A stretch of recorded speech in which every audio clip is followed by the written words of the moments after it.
da minha fala é reordenamento hegemônico e ascensão das novas direitas nos Estados Unidos. E antes de entrar no tópico, nesse tópico em específico, eu acho importante mencionar aqui com vocês que as reflexões dessa pesquisa, elas não são apenas minhas reflexões. Uma pesquisa que eu venho desenvolvendo em conjunto com outras professoras, então com a professora Lívia Milani, com a professora Clarissa Forner. Então, muito do que eu vou colocar aqui para vocês hoje é fruto das nossas conversas e das nossas reflexões conjuntas, inclusive um fruto dessas nossas conversas conjuntas acabou de ser publicado agora na Carta Internacional, um artigo super recente que a gente discute algumas das questões que eu vou apresentar aqui para vocês. Então, um dos primeiros incômodos que movimentou essa nossa pesquisa foi um incômodo teórico. Por um lado, né, então quando a gente fala de teoria e a gente olha para processos hegemônicos, por um lado, as teorias de transição hegemônica normalmente olham para fatores estruturais como elementos explicativos para ascensão e queda de grandes potências, ascensão e queda de hegemons.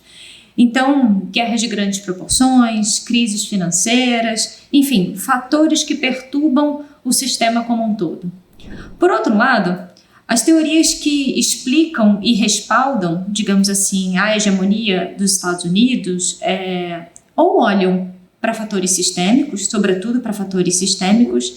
Então, os Estados Unidos, por exemplo, como promotores de bens públicos globais, como estabilidade, ordem, governança, entre outros elementos, ou olham para fatores domésticos, mas quando olham para fatores domésticos, no geral identificam nesses fatores elementos que contribuem para reforçar a hegemonia norte-americana. Então, a democracia nos Estados Unidos como um modelo a ser seguido e a ser difundido para outras sociedades, ou a ideia de free enterprise, ou o American way of life como modelos de gestão de vida e das relações econômicas que deveriam servir de espelho para outras sociedades, para outras nações. Então, essas teorias que falam sobre a hegemonia, quando falam de transição hegemônica, normalmente olham para fatores estruturais como fatores que explicam o processo de transição hegemônica, ou quando falam da hegemonia dos Estados Unidos, olham para fatores estruturais sobretudo, e quando olham para fatores domésticos, entendem que esses fatores domésticos contribuem para reforçar a hegemonia norte-americana, né, como elementos que adicionam um quê a mais para explicar por que os Estados Unidos são a principal força hegemônica no sistema internacional hoje. Só que essas teorias dificilmente olham para fatores domésticos como elementos que podem contribuir para o declínio da hegemonia norte-americana. E esse foi o nosso principal incômodo. Talvez esse foi um dos nossos primeiros pontos de entrada para essa pesquisa que eu vou conversar aqui com vocês hoje. O que nos parece, né, e nos parecia na época e nos parece ainda hoje, um paralelismo um tanto quanto óbvio. Se fatores domésticos servem para reforçar a hegemonia norte-americana, ou se a literatura coloca dessa forma, então fatores domésticos também podem servir para enfraquecer a hegemonia norte-americana, ou podem ser elementos sintomáticos, digamos assim, né, que nos refletem e nos explicam por que a hegemonia norte-americana pode estar em decréscimo, digamos assim. Então a gente uniu esse incômodo teórico com a vontade de estudar a ascensão do que a gente pode chamar de nova direita global, extrema direita, enfim, existem várias nomenclaturas para se referir a esse movimento que hoje a gente está tentando entender. Então a gente uniu mais uma vez esse incômodo para pensar a ascensão dessa nova direita global nos Estados Unidos, seja no caso da atuação de milícias de extrema-direita, que vai ser o principal ponto que eu vou conversar aqui com vocês hoje, seja, por exemplo, via atuação do governo Trump, né? Então, ou cada um individualmente, milícias de extrema-direita e governo Trump, seja na conexão do governo Trump com essas milícias de extrema-direita e vice-versa. E aí, mais uma vez, como eu comentei com vocês, eu vou focar nessas milícias de extrema-direita e vou me reportar a esse artigo que eu acabei de mencionar, que eu, Lívia e Clarissa, a gente publicou na Carta Internacional sobre o fortalecimento de 3 principais grupos milicianos de extrema-direita nos Estados Unidos: os Oath Keepers, os Proud Boys e os 3%ers. A gente escolheu esses grupos porque são as milícias contemporâneas, as milícias de extrema-direita contemporâneas nos Estados Unidos que têm alcance nacional. Então, são milícias que têm atuação por todo o território norte-americano. Mas antes, só uma observação. Embora nem todas as milícias privadas sejam auto-identificadas ou possam ser identificadas como grupos extremistas de direita, a gente entende que esses grupos, então Oath Keepers, Proud Boys e 3%ers, que eles se enquadram nesse espectro da extrema-direita porque eles partilham um conjunto de plataformas que, enfim, usualmente estão nesse espectro político ou que vêm sendo mobilizados por líderes de extrema-direita, como, por exemplo, o caso do Trump nos Estados Unidos. E essas plataformas são, por exemplo, a ideia de um nativismo excludente, né? Então, a promoção de valores e ideias conservadoras, muitas vezes, enfim, essas ideias expressas em reivindicações nostálgicas, digamos assim, né? A reconstrução ou a retomada de um passado americano, no caso dos Estados Unidos, mas em outros países isso também se aplica, a retomada de um passado glorioso e, sobretudo, um passado idealizado, a falta de confiança no governo federal, a falta de confiança no governo instituído, e a associação entre partidos de esquerda e elites liberais tradicionais ao que é percebido como, entre aspas, a perversão dos verdadeiros valores e, no caso dos Estados Unidos, verdadeiros valores ideais norte-americanos. Bom, passando então um pouco para essa radiografia, só coloquei aqui algumas imagens e os nomes para, se por acaso vocês tiverem curiosidade de irem atrás e procurarem mais sobre essas milícias. Passando para a radiografia dessas 3 milícias, para fazer isso, nesse artigo a gente analisou o que a gente chamou de manifestos de apresentação desses grupos. Então, são os principais documentos construídos por esses grupos para, enfim, se apresentar enquanto tal, né? Para se construírem e para mobilizarem um conjunto de ideias específicas. Então, só para fazer uma contextualização, os Proud Boys, eles são um grupo que foi formado em 2016, então isso faz sentido para os Proud Boys e faz sentido também para os outros grupos de extrema-direita. Percebam que esses grupos, eles foram formados antes da eleição do Trump. Acho que essa temporalidade é uma temporalidade interessante, porque, enfim, aqui um parênteses, normalmente quando a gente olha para o governo Trump nos Estados Unidos, existe a percepção de uma novidade, talvez, enfim, de algo que não era esperado, enfim. De novo, existe a expectativa de uma novidade, né? Existe a percepção de uma novidade em relação ao governo Trump. E muito dessa novidade faz sentido. Mas para que a eleição do Trump pudesse ter ocorrido, como ocorreu, é interessante que a gente olhe um movimento que é anterior ao Trump. E esses movimentos, eles são anteriores ao Trump. Esses grupos, eles foram formados antes da eleição do Trump. Enfim, fecha parênteses. Então, esse grupo ele foi formado em 2016 e num artigo anunciando a fundação dessa milícia de extrema-direita, numa revista que se chama Takis Magazine, então T-A-K-I, Takis Magazine, o fundador dos Proud Boys, que se chama Gavin McInnes, ele apresentou alguns valores do grupo. E aí, junto com esses grupos de milícias de extrema-direita, eu vou falar com vocês algumas articulações discursivas desses grupos. Mas, enfim, então, ele apresentou alguns valores desse grupo e, além da questão de valores, algo que eu acho interessante de mencionar é que uma das questões que a gente consegue identificar nos Proud Boys, mas em outros grupos também, é que eles têm uma estrutura hierárquica muito forte. E além de uma estrutura hierárquica, por exemplo, para entrar nos Proud Boys, é preciso que o homem, porque esse grupo é formado exclusivamente por homens, é preciso que o homem se declare publicamente ser um Proud Boy.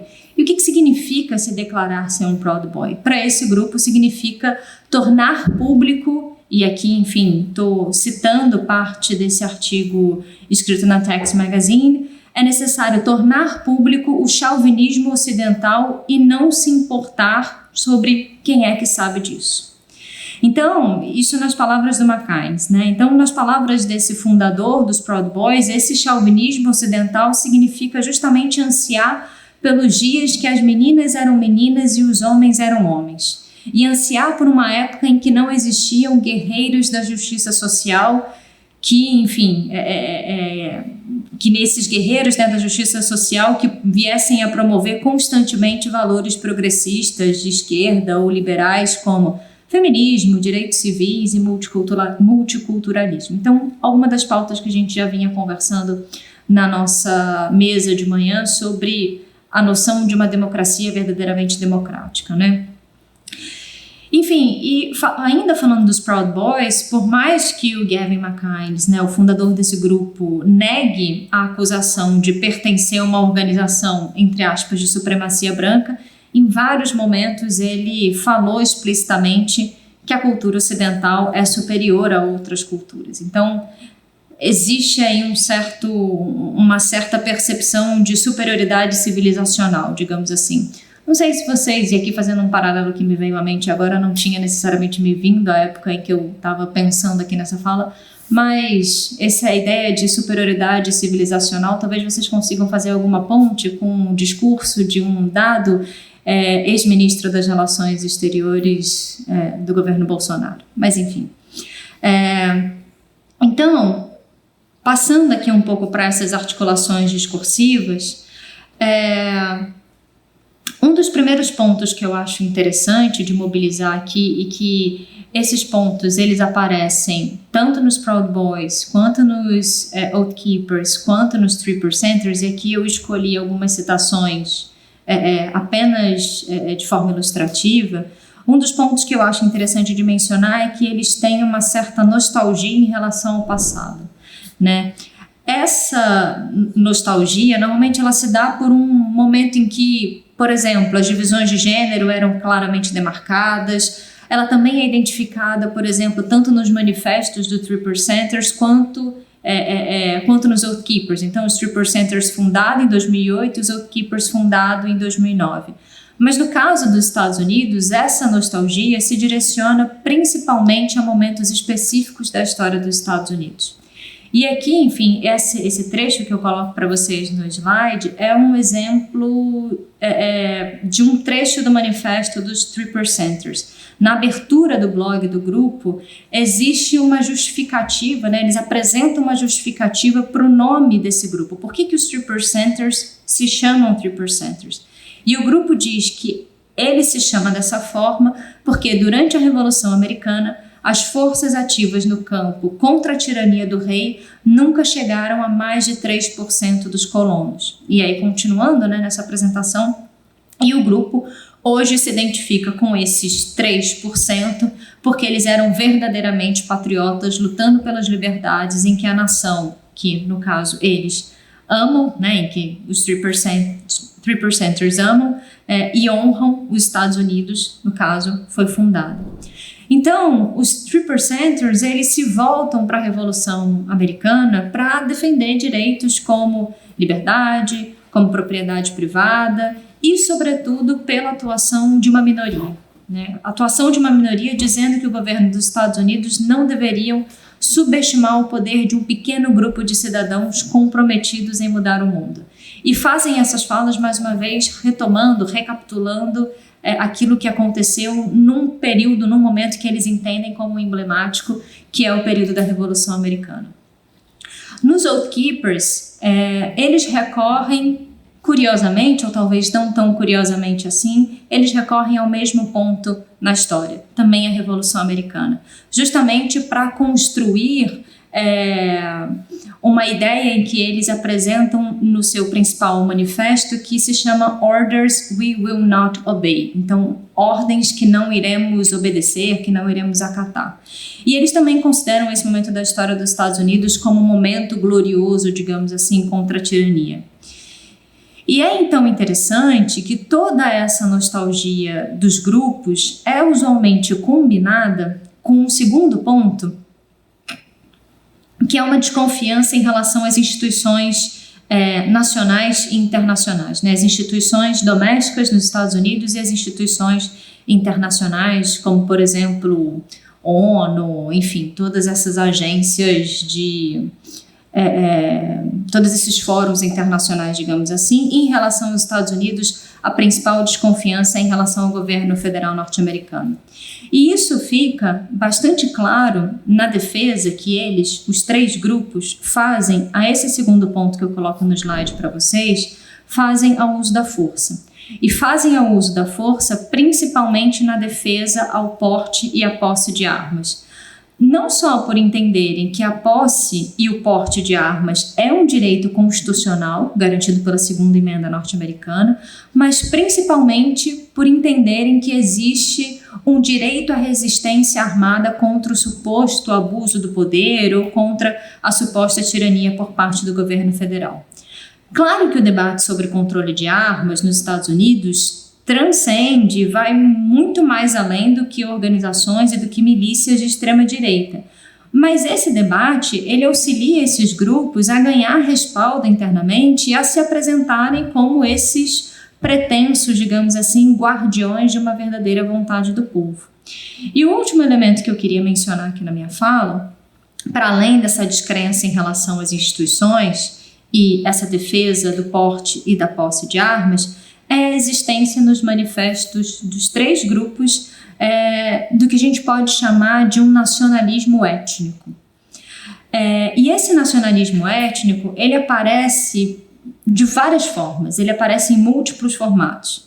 Desde exemplos mais flagrantes de racismo, xenofobia, até exemplos muito mais sutis, mas muito problemáticos, né? Mais sutis, mas ainda assim problemáticos. Não é porque é sutil que deixa de ser problemático. Além de um texto que ficou bastante conhecido, publicado pelo Gavin McInnes, pelo fundador dos Proud Boys, também na Techs Magazine, que se chama 10 coisas que eu gosto nos caras brancos, o Gavin McInnes, ele também falou em um outro artigo de opinião numa revista nos Estados Unidos que se chama American Renaissance, e aqui eu coloquei esse trecho para vocês nos slides, ele coloca assim: muitos insistem que os Estados Unidos é um inferno racista onde, entre aspas, pessoas de cor não têm futuro.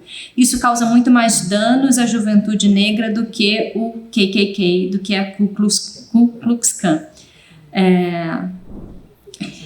E, enfim, continuando, né, ainda sobre esse ponto de uma espécie de um nacionalismo étnico, esse racismo que a gente viu de forma bastante expressa nesse ponto aqui do nacionalismo étnico, ele também se combina com outro elemento que a gente pode chamar de medo da esquerda.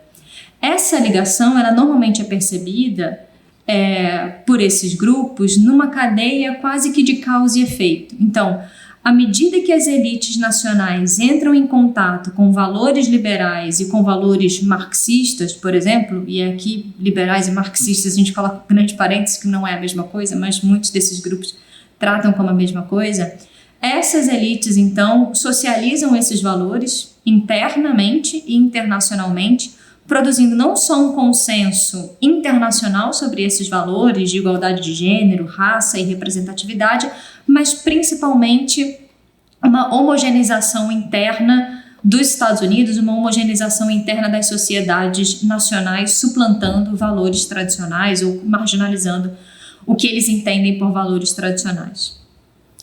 E aí, para já me encaminhar para o encerramento da minha fala, para não extrapolar o meu tempo, olhando para os anos de fundação dessas milícias, então, Proud Boys, 2016, 3%ers, 2008, Oath Keepers, 2009, fica bastante evidente, pelo menos para mim e para as minhas 2 colegas, nesse artigo e em outras produções que a gente veio fazendo, que esse movimento mais à direita, ele não surge com o Trump. Por mais que o Trump seja o elemento mais visível e que mais chamou a nossa atenção nos últimos anos na política norte-americana, o Trump, ele não se fez, enfim, ele não veio do nada, né? Ele não é um movimento, enfim, que não tem algo que veio antes dele.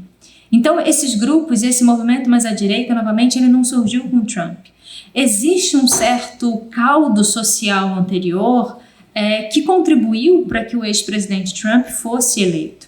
Mas claro que também a eleição do Trump, e aí esse é um movimento que se retroalimenta, digamos assim, claro que a eleição do Trump também contribuiu como uma espécie de caixa de ressonância para que esses grupos tivessem projeção, para que as ideias desses grupos pudessem reverberar ao longo do território e da política norte-americana. Então, Trump e milícias de extrema-direita, se retroalimentam, né? Então, essas duas pontas, digamos assim, se retroalimentam e vão se fortalecendo mutuamente. E agora sim, então, para fechar, e voltando ao ponto inicial em que eu comecei a minha fala, se a gente entende que a hegemonia dos Estados Unidos também esteve construída, também esteve assentada nessa imagem dos Estados Unidos enquanto modelo de sociedade, modelo de organização política a ser seguida, na medida em que esses grupos que contestam esses mesmos pilares ganham força no debate político norte-americano, ganham força quantitativamente, a gente pode entender que esse movimento também contribui para um enfraquecimento, e aí um enfraquecimento desde dentro, então desde do âmbito doméstico nos Estados Unidos, dessa mesma hegemonia. E só para fechar, para além desse elemento que eu coloquei aqui para vocês, acho que uma observação que eu não fiz e que faço agora é que desses grupos aqui, um outro grupo que eu venho trabalhando com um pouco mais de atenção, que são os Oath Keepers, só faz parte dos Oath Keepers indivíduos que ou estejam na ativa ou estejam na reserva das Forças Armadas norte-americanas ou das Forças de Segurança Pública. Eu acho que esse elemento, né, que é um elemento da mobilização legítima do uso da força, também é mais um elemento que nos ajuda a pensar isso que eu falei aqui para fechar a minha fala, né, sobre esses movimentos e sobre essas questões que a gente pode, talvez, identificar como elementos que enfraquecem dentro do ambiente doméstico dos Estados Unidos a própria hegemonia norte-americana. É isso. Muito obrigada.